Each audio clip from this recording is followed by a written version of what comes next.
If you are struggling with ADHD, or maybe think you're struggling with ADHD, but there's definitely something that you feel like is holding you back, and I would recommend get this book, read it, and start paying attention after you read it. And I think that awareness will absolutely kick in. It makes going through the steps as somebody with ADHD so much easier and more exciting, right? You don't feel like this is just, you're going through these motions. This is just an assignment. You're excited because now you're doing something to help you and ultimately help your loved ones too, because everybody's going to benefit once you really are able to harness that power of ADHD, because it can genuinely be a power. Welcome to Successful with ADHD. I'm Brooke Schnittman. Let's get started. Hi, everyone. Welcome back to Successful with ADHD. Today, I have a special guest, Marc Ronick from Ironic Media. He has been on our podcast before. He is my podcast producer and coach, and I'm going to do things a little different today because we're going to be talking about my book that just dropped, Activate Your ADHD Potential, a 12-step journey from chaos to clarity for adults with ADHD, which has already been a #1 seller. I'm so blessed. It's something that has been on my bucket list for 5 years, and I'm finally here. And it's out. You can get it on Amazon, on Ingram, on all different book platforms. But Marc here is going to ask me a couple of questions so we can learn a little bit more about the book, who it's for, why I wrote it, and also I can teach you some strategies on it while you're here listening in to see if these might apply to you. I know this is weird to say, but welcome to your own show, Brooke. How are you? The price is right. I feel like the new Bob Barker. Yeah, hey, I'll take that job anytime.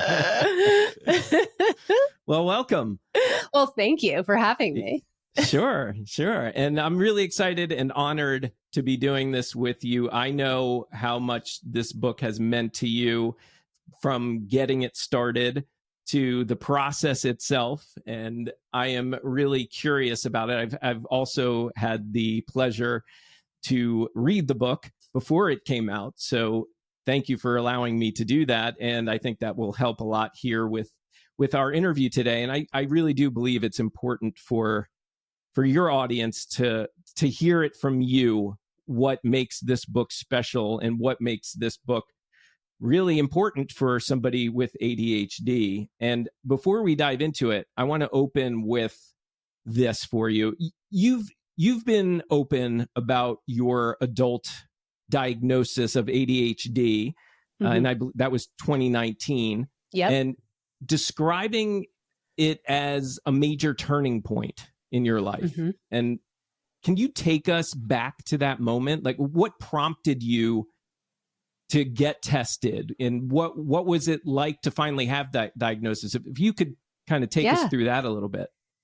Yeah, it wasn't the typical turning point after receiving the diagnosis that I hear so much from my clients.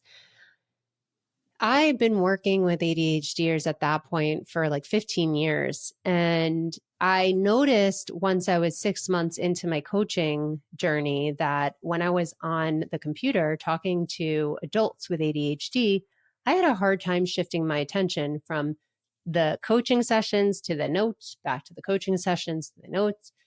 So that was just like one thing that started helping me notice that I might have some of the symptoms. And then I started putting the pieces together and I went for the diagnosis. And it was a person who is a specialist in the ADHD field.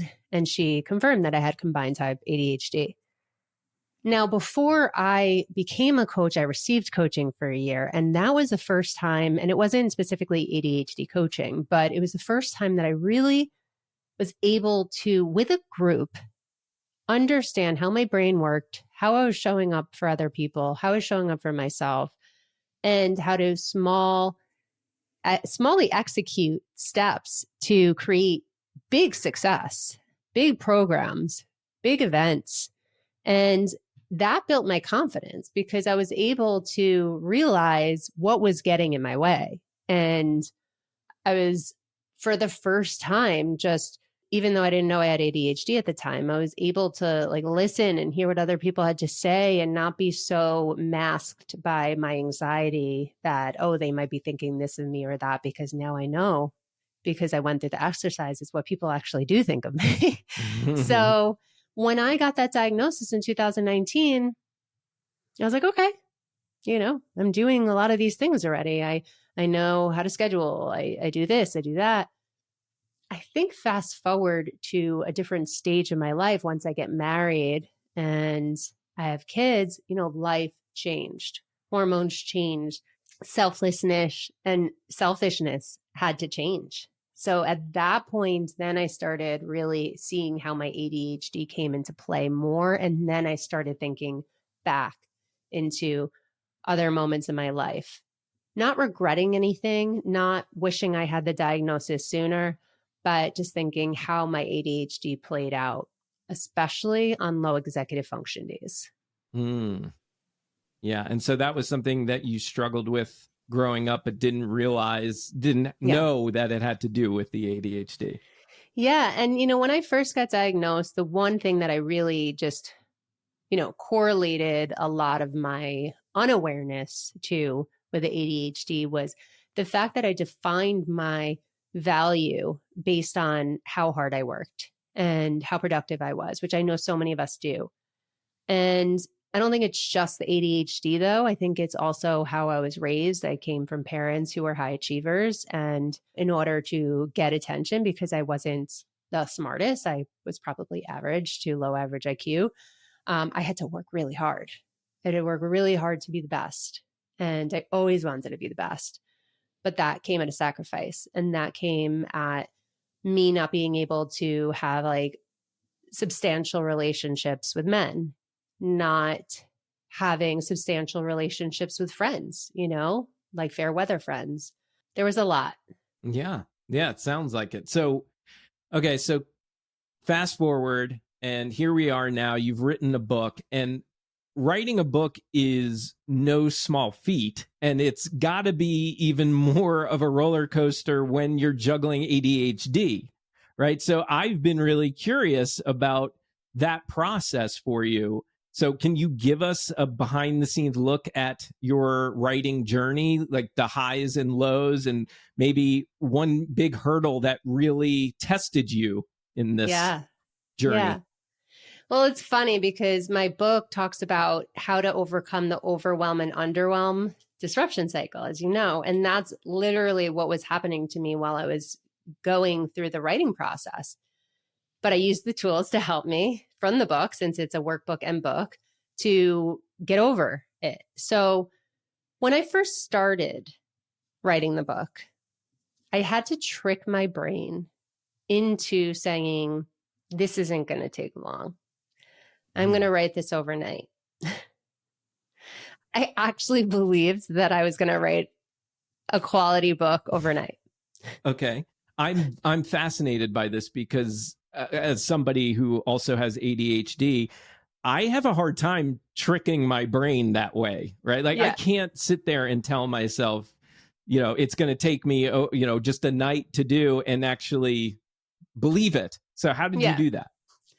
I went on YouTube and I saw these people who were like, yeah, you can write a book in 72 hours. So I'm like, okay, if they can do it, I can do it, which like totally goes against everything I teach everyone. Like, don't just do things because other people are doing it. But I've been wanting to write a book for so long that I had to get over the overwhelm of it, making it so big. So I made it smaller and said, I'm not attaching too much emotion to this. I'm just writing. And I'm going to come up with an outline. I don't know how to write a book, but everyone keeps telling me you just write. So I am just going to come up with some topics that I know are important for individuals with ADHD to know about. And I'm going to use my signature process and give the readers all of the tools so they can go through that process themselves. I did get to a point in the book writing journey where I got stuck. I got up to like 10,000 words. And I had writer's block. And I had a timeline. And I'm like, you know what? I'm not going to meet this timeline. I'm not. because I am so in my own head with everything else that is coming up in life. People say they take vacations to write so they can get into their creative flow of writing. I didn't have that luxury. So I just stopped. I stopped because I knew that if I needed to produce good work, that I couldn't do it in the state that I was in. Mm. I gave it about a month. I put it on the back burner. I'm like, I still have that accountability that I want this out in October. I really want it out for ADHD Awareness Month, but I can't do it in the state that I'm in. So then I have a business coach. We were working on the different milestones to get the book out to the public. And we had different due dates. So that weekly accountability from my business coach, after a few weeks, I was sick and tired of saying, no, I didn't do anything. No, I didn't reach that goal. No. So eventually I took it upon myself and I was in a better frame of mind. And I said, okay, let's go. Let me talk this out with someone. Let me see what I'm missing. Let me see what other gaps need to be filled here to really tie the bow. And then I started flowing again. And what also stopped me, even when I started flowing again, especially that last 5% that us ADHDers can get so stuck with, is, oh my God, is it going to be good enough? So I'm at the 95% mark, and I have my editor, I have my proofreader, I have my designer, and they're like, okay, you ready, Brooke? You ready? We're going to get it out now. I'm like, but wait, the page, what? I'm going to tease you for a minute. Was it about the cover? Did you need to change the cover again? Were you okay with that? I'm saying this because behind the scenes, Brooke shares some ideas of her covers with some of your clients, right? If you want our feedback. And I tease Brooke because she talk about executive functioning. There's a lot of back and forth with her decision-making process on this book and on the cover as an example. So that's why I brought it up. Yeah. I'm very attached to artwork, including the logo behind me that I had gone through this year. But yes, I was in a stopping point in the beginning because of my cover. Then I got over the cover piece. And then there were some pictures in the book or, some lines that I'm like, maybe this doesn't go here, or I need to change the quality of the picture. And I think it all worked out, but it's like being an artist, right? You're never done. So you just have to decide at one point, this is good enough. People are going to like it. It's never going to be perfect. This is my deadline. And I was actually told by my husband, who typically doesn't do this, he's like, maybe you should push off the date of the book. I'm like, no. My book's done. It's me that's the problem. I just need to be okay with releasing it and getting whatever type of feedback I'm going to get, whether it's good, bad, ugly, life-changing. Hopefully it's life-changing. But yeah. Wow. And I really like how you decided at some point, I'm taking a month off, right? And particularly like that you held that deadline. You still said, I'm still committed to October. And the reason why I'm highlighting that is because, again, as somebody with ADHD, I know that sometimes I need to take those breaks as well because I'm getting too overwhelmed and it's not going to be my best work if I'm forcing it. And when I take the break, sometimes I don't acknowledge that I have a deadline, or I don't put a deadline on it. And then I just sit there and I kind of live in guilt for a little while. Right. So that's why I wanted to point that out, is because you said, yeah, I am going to take some time off, but I am also going to hold myself accountable. I'm going to stick to that date. And so I also appreciate the fact that Gabe came to you and said, wait, maybe we should push this out. And you were like, nope. So I appreciate that commitment to yourself and to the work. Thank you so much. I appreciate that. Commitments are scary. And in order to get anything done, you have to be accountable. And very often I'll say to people, just share things on social media, share that you're going to get it out there, share it with your friends and loved ones. And because then you're going to feel like crap if you don't get it out, right? Sometimes it works and sometimes it doesn't. But I knew that everything I needed was in that book. It was just me being me and that perfectionism and that imposter syndrome that came up a lot. Like, why should people read this book? Why? There's a million other ADHD books out there. Why listen to me? But then I looked back and I said to myself, wait a second. Thousands of people have gone through my 3C activation program and said it was life-changing. So why shouldn't people get the access to that program for $17.99 so they can do it on their own as many times as they want and have a community too with our body doubling community that they get access to? There's a lot they get access to with this book, but why couldn't they be successful too through going through this journey? I already have proof that it works.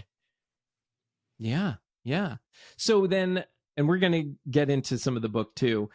And I think that this is important for an audience that has ADHD. At least it is for me. I find certain things like a book, for example, can really ignite my enthusiasm, right? I'm genuinely excited to pick up that book, learn and get more insights and strategies, and especially with your book. And thank you. The ADHD conundrum for me is, and I believe this for other people with ADHD, is that initial hurdle to actually then sit down and open that book and start reading it. So I'm curious, do you have some pro tips for people like us to jump in and pick up that book finally and open it and read it? 100%. I have a user's guide in the very beginning. So no two people should start at the same place. Start at the user's guide. But then after that, you figure out where you are in your momentum building journey, which is what essentially we're doing in this book. We're building your momentum to get to a greater place of confidence, to get you out of that overwhelm and underwhelm. So in the very beginning, I have a question. I have a couple of questions to ask you. And the way that you answer it is where you're going to start in the book. And know that these are really like bite-sized things. So this isn't something that you're going to consume, though, all in one day either. Sure. This is not like an overnight book that you read. This is something that you need accountability for, and you're going to need to pace yourself out to do the activities to get to that stage of confidence. Yeah, that makes sense. And yeah, that user guide at the beginning, I agree. It's such a great idea too, to be able to look at something as the reader and identify kind of what's calling to me, and then be able to jump to it and feel good about that. And no, I'll get to the other stuff when I'm ready for it. But that will probably, and it did for me, that will help ignite my excitement and enthusiasm to really dig into the book that much more. So yeah, I think that's a great approach. So let's talk about the book. Will you share, maybe we can start with sharing kind of the main theme or message you're looking to convey through the book? So with ADHD, we struggle with overwhelm and underwhelm. So when we're overwhelmed, we're overthinking, we are stressed, right? We shut down, we compare ourselves to other people. And then because we shut down, because of all that emotional dysregulation, then we go into one of our F responses: freeze, fight, flight, fib, fawn. And from there, we just sometimes just stop, right? And then we get to a point of underwhelm too at that point, because we've stopped everything. So when we're underwhelmed, then we're looking for the next thing to get the dopamine. So we're now looking for a new exciting idea once we get over the old issues that we were dealing with. So once we get that new exciting idea, we hyper focus on it. And once we hyper focus on it, we shut down, because very often we can't regulate our hyper focus. So we get overwhelmed. We then lose dopamine. We have rejection sensitive dysphoria. We start comparing ourselves to others. And this is essentially what happened to me closer to that last 5% of the book. I'm like, it's happening. I'm overwhelmed with emotions, right? Like I'm reading all these edits and I don't know, I can't take it anymore, right? So I shut down and my body stopped. Really, it was, I'm sick now. But yeah, it happens to all of us. It could happen multiple times a day. It could happen multiple times a week, multiple times a month. But this book helps you wherever you are in the cycle, from overwhelm to underwhelm, to help you stop quicker and realize where you are to get out of it and build your momentum. So we're going to start really small. We're going to understand our hierarchy of needs as ADHDers. In order to be productive and confident, we have to take care of ourselves, and we have to figure out what we're not attending to first. And then we can get the overwhelming thoughts out of our brain onto paper, and with the strategies and the tools in the book, figure out where to start first and how to make that decision to start. From there, then we build on it and ultimately give you time management strategies that may or may not work for you. So we give lots of different ones with your goals. And at the end, then we give you the tools because you're at a place of greater confidence. You've been building small actions along the way. You've been showing up differently, that at the end, you're going to have uncomfortable conversations you've been avoiding. You'll get all the framework for that. I know it's so hard for us to get out of our shell and feel like we are confident enough to have those uncomfortable conversations. But because you've done all this work already, you're likely in a place of, whoa, I didn't know I could do this. And you're feeling confident to delegate, have uncomfortable conversations you've been avoiding, stretch those goals, and be an even higher performer, not just a high achiever. Yeah, I love that. And I have a random question based on something you said. You said the F's, right? The freeze, flight, fright. And you mentioned a couple of others and they weren't as familiar to me. So I'm curious, will you share a little bit? What were the others?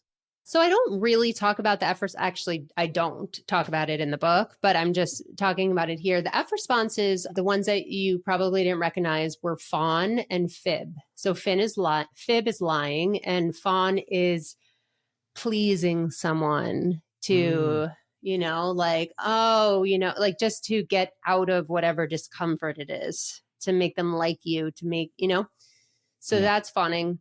A lot of us ADHDers do that, including myself. So I have to catch myself. I'm working on it. We can get into that F trauma response when we shut down from the overwhelm that we have with our ADHD. Yeah. And I also kind of like the term F trauma. Oh, that's right? Good. Yeah. See, my book's not done. Now I have to go back and change it. Book number 2. Second edition's coming out a week later. Yeah. Exactly. All right. So we got the idea of the main themes. What's one gold nugget or transformation that you're hoping your readers will really latch onto from your book specifically? Yeah. That productivity doesn't start with doing and doing more. It's actually taking a step back and peeling the onion layers and chipping away at the rock. Because when people usually come to me for coaching or read this book, they're overwhelmed. Yeah. Or they're underwhelmed, but still they need to figure out how to get out of either one of those. And usually when you're in those two states, you are so full, like your cup is so filled that you can't feel anything else, that your body legitimately shuts down. And we try to ignore that. And we get overwhelmed in our thoughts of like, oh my God, I have all these things that I said yes to and all these commitments that I committed to, and I'm not going to do any of them, and I'm a failure. And then all of the negative biases that you had from your past are now coming back up for you. So we need to switch the script and forget about starting with the productivity. Start with yourself, and then you will be more productive. But we need to reframe that, and we need to take a look at these tools and like literally just go through them every time you feel overwhelmed. What am I missing? What did I eat today? Did I drink water today? Did I sleep? Why am I having a bad executive function day? Why do I feel like I have to accomplish 50 things and I just can't physically get out of bed? you talked about that a lot of people come to you with the overwhelm and the underwhelm, or the underwhelm. And I think I came to you with both. I think that was part of my struggle. Is there were times where I was feeling so overwhelmed with all the different pieces going on in my life, from work to personal. And then at the same time, I was finding it difficult to take action. And there were things that I felt like this one thing I would normally be so excited about, and I just didn't have the enthusiasm and excitement. You weren't lit up. Yeah, I wasn't lit up. I wasn't feeling lit up. And I think in your book, I mean, a big chunk of your book is about that 12-step program, right? Mm-hmm. So, and that was a big help to me too, going through coaching with you. So talk a little bit about the 12-step program, and maybe give us one piece of advice you'd want to give to somebody who's just starting on that journey of that 12-step process. So the first phase, there's 3 phases of the 12-step process. The first phase is the control phase. So we have to control the chaos of our ADHD brain, because we're at a place where we're overwhelmed, underwhelmed, both, whatever. And as I mentioned, figure out what you're not attending to and figure out what you want to attend to. So like create a list of that, and the tools are in there. But then from there, you also have to make sure that whatever you're doing is aligning with your values, your strengths, and your passions, and your motivations towards these things. So there is very actionable activities on how to figure that out. Now go back to your goals that you are going to evaluate in lesson 1.5, I think it is. I combined a couple of lessons, but go back to your goals and say, okay, these were my goals. Now I know my values. I know my strengths. I know my motivation towards things. Am I using my values in here, or do I not value this anymore? And that's why I am just rejecting it, because if you don't value something, you're not going to do it. If you as an ADHDer do not believe in something, you are just not going to do it. So your values can shift. Your core values typically do not shift. But once you go back and you take a look at that and you become more self-aware of why you're doing certain things, and perhaps maybe it's because other people thought you should do it. Maybe you got that message growing up from your family or your friends or your teachers, or even on social media because a competitor is doing it. That doesn't mean that you have to do it. That doesn't mean that Marc values this. Marc was just driving himself on emotion to make him execute something. But once it's executed, then what? So many people come to coaching and they're like, oh, I need to get that job that I had a few years ago. It was making me a lot of money and I need that job. And I'll say, like, why do you want that job? You quit that job, or you got let go of that job. Why did you get let go? Oh, because I wasn't passionate about it. So why would you want to go back into it? For the money? Is that enough? Can you make money doing something else that you're passionate about? So I know it sounds crazy, and I'm sure you've thought about this before, but there are people who are passionate about what they do and they make good money because they are driven and passionate about it. And with ADHD, if we are underwhelmed and we're bored and we don't value what we're doing anymore and we're not leveling up, it's time to move on. Sorry, I'm taking that in because there are some things going on in my life that, yeah, I could use that advice. And one of the things you mentioned just now or a moment ago was awareness, right? And that idea of really connecting, being aware with what's making you tick and maybe not making you tick. And for me, and I know I've shared this with you even probably on that episode when I was your guest, that piece was huge for me, just to start building an awareness when I would work with you weekly and work on your different tips and strategies. It would help me become more and more aware of when it's ADHD versus me, right? So, and I think that this book is going to help people, if nothing more, in my opinion, help you raise that awareness. And that, I think, then leads to being able to work with your ADHD. My question to you is, do you recommend a spouse or a loved one of somebody with ADHD read this book too? I ask you that because I know working with you, indirectly, it was helping my wife. Amy was starting to be able to say, you know what? That's not Marc. Marc's not being lazy.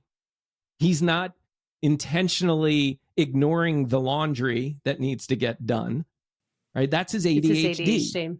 Yeah, I do. I actually, in the book, write that if you are seeking to help someone who has ADHD or is suspected to have ADHD, then this book is for you. You could even go through the workbook and the activities for yourself, even if you don't have ADHD, to see what it feels like for them to go through it.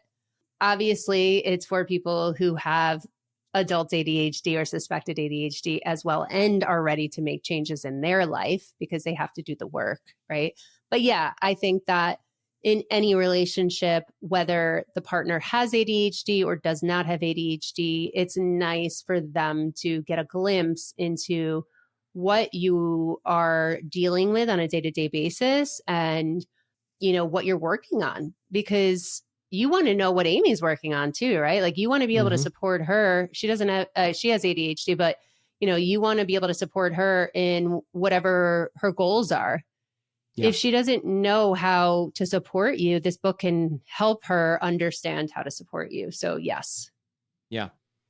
Very cool. Well, and we should say again, Activate Your ADHD Potential. That's the title of the book. And there'll be links and all that in the show notes too. And I want to ask you this, when you're working with your clients, right? And you're watching them turn that corner with your 12-step program, it's got to be a big win for you, right? I know as a coach myself, when people have those moments, those aha moments, it's really rewarding as a coach. Are you open to sharing, and I imagine you are based on what I've read in your book, any client stories that really hit home for you that made you think, yeah, this is why I do what I do? One of the first clients I had was a failed restaurant owner, and he had ADHD, lives in Singapore actually, and was going back to graduate school to get his master's and his thesis. So we worked on timelines for his thesis, and he graduated. And then he ended up becoming an ADHD coach after he went through the 3C activation program, because when he discovered his values, he understood that he wasn't in the right profession when he was a restaurant owner. Like he didn't know what he wanted to do when he was graduating school, but he had gone through it and finally had the clarity that he needed to know what was right for him. So that was super cool. I had other people who've tripled their income in 1 month as a business owner. I've had clients actually set dates and milestones for their thesis and go through that. I've had doctors who have finished their notes, which most ADHD doctors hate notes, and they're there to have that relationship with the client and help the client and spend more time than they're advised to spend with their clients. So helping them manage their time and be able to come home to their loved ones and not fall asleep on the couch doing their notes, but actually have a relationship with their partner and feel revived and refreshed the next day. I actually just spoke to some clients who are currently in the 3C activation program, and they're halfway through.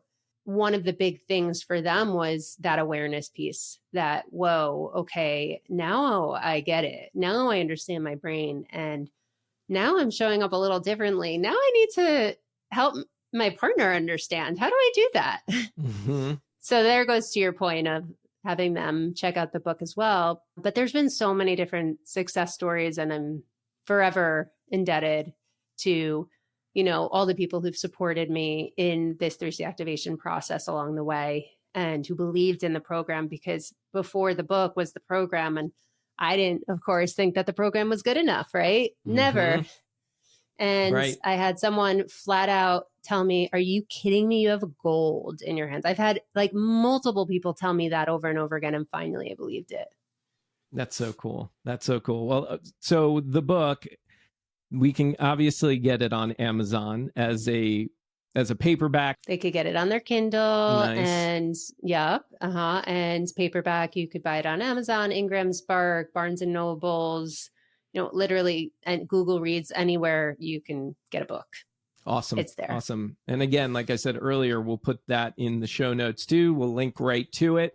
I personally endorse and encourage, get this book. I think if you are struggling with ADHD, or maybe think you're struggling with ADHD, but there's definitely something that you feel like is holding you back, and I would recommend get this book, read it, and start paying attention after you read it. And I think that awareness will absolutely kick in, and then it makes going through the steps as somebody with ADHD so much easier and more exciting, right? You don't feel like this is just, you're going through these motions. This is just an assignment, kind of thing. You're excited because now you're doing something to help you and ultimately help your loved ones too, because everybody's going to benefit once you really are able to harness that power of ADHD, because it can genuinely be a power.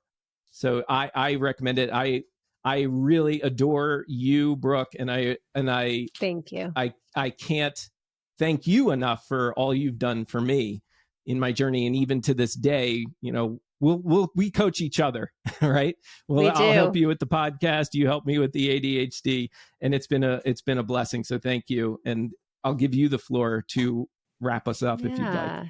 I hope that the one thing that you got out of today's Successful with ADHD episode is that if you're struggling with ADHD and you feel stuck, there's hope.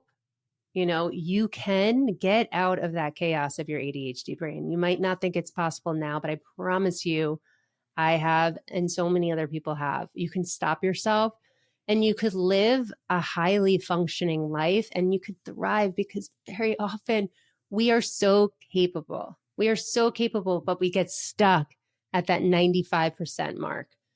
So there is hope. Whether you buy my book or not, these strategies are, in my program. I also post it on social media. Just believe in yourself. Know that you're not alone. There's a whole community who's listening right now, who's out there, who is going through this with you. And if you don't choose to take this course or method or book, find a friend, find a support group that is going to help you along the way and feel that hope and that confidence. Amen to that. Thank you, Brooke. Thank you. Thanks for listening to this episode of Successful with ADHD. I hope it helped you on your journey. And if you need any additional support for you or a loved one with ADHD, feel free to reach out to us at coachingwithbrooke.com and all social media platforms at Coaching with Brooke. And remember, it's Brooke with an E. Thanks again for listening. See you next time.